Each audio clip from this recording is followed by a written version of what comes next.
നിങ്ങൾക്ക് രാവിലെ എഴുന്നേറ്റ് നിലത്ത് കാല് കുത്തുമ്പോൾ വേദന അനുഭവപ്പെടാറുണ്ടോ? ഒപ്പം തന്നെ ഉപ്പൂറ്റി വേദനയും വലയ്ക്കാറുണ്ടോ?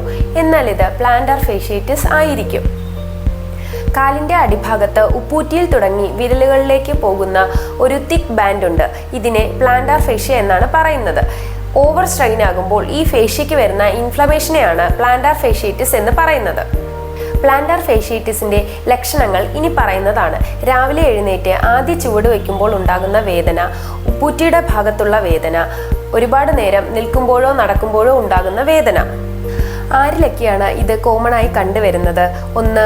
ഓവർ വെയ്റ്റ് ഉള്ള ആളുകളിൽ. 2. ഒരുപാട് നേരം നിന്ന് ജോലി ചെയ്യുന്ന ആളുകളിൽ. 3. ബെയർ ഫൂട്ടഡായി നടക്കുന്നവരിലോ അതുപോലെ തന്നെ പ്രോപ്പറായിട്ട് ഫുഡ്വെയർ യൂസ് ചെയ്യാതെ കുറച്ച് ഹാർഡായിട്ടൊക്കെ ഉള്ള ഫുഡ്വെയർ ഉപയോഗിക്കുന്ന ആളുകളിൽ കണ്ടുവരാറുണ്ട്. ഒപ്പം തന്നെ ഹൈ ആർച്ച്ഡ് ഫൂട്ട് അല്ലെങ്കിൽ ഫ്ലാറ്റ് ഫൂട്ടായിട്ടുള്ള ആളുകളിലും കോമൺ ആണ്. മാനേജ്മെൻറ്റിൽ ശ്രദ്ധിക്കേണ്ടത് ഇനി പറയുന്ന കാര്യങ്ങളാണ്.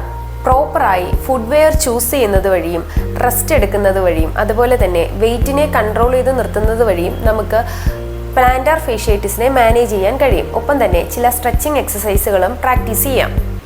First exercise calf stretch. ചുവരിന് മുന്നിലായി നിന്ന് 2 കൈയും ചുവരിൽ വയ്ക്കുക. ഒരു കാൽ മുന്നിലും മറ്റേ കാൽ പിന്നിലുമായി പ്ലേസ് ചെയ്യുക. പിന്നിലെ കാൽ സ്ട്രെയിറ്റ് ചെയ്ത് നിലത്തെ ചേർത്ത് അമർത്തണം. ഇതിലൂടെ കാഫ് മസിൽസ് സ്ട്രെച്ച് ആവുകയും വേദന കുറയുകയും ചെയ്യും. ഓരോ വശവും 20 to 30 സെക്കൻഡ്സ് പിടിച്ച് 3 തവണ ആവർത്തിക്കാം. Second exercise plantar fascia stretch. നിലത്തിരുന്ന് ഒരു കാൽ നേരെ നീട്ടി വെക്കുക. മറ്റേ കാൽ വിരലുകൾ കൈകൊണ്ട് പിടിച്ച് പതുക്കെ സ്വന്തം ഭാഗത്തേക്ക് വലിക്കുക. കാൽപാദത്തിൻ്റെ അടിഭാഗത്ത് വലിച്ചിൽ അനുഭവപ്പെടും. 20 to 30 സെക്കൻഡ്സ് പിടിച്ച് 3 പ്രാവശ്യം ആവർത്തിക്കാം. Third exercise heel and body stretch. മേശയോ മതിലോ പിടിച്ച് നിൽക്കുക. ഒരു കാൽ മുന്നിലും മറ്റേ കാൽ പിന്നിലും വെച്ച് പിന്നിലെ കാൽമുട്ട് സ്ട്രെയിറ്റ് ചെയ്ത് നിലത്ത് അമർത്തുക. 10 to 15 സെക്കൻഡ് പിടിച്ച് 3 പ്രാവശ്യം ആവർത്തിക്കുക.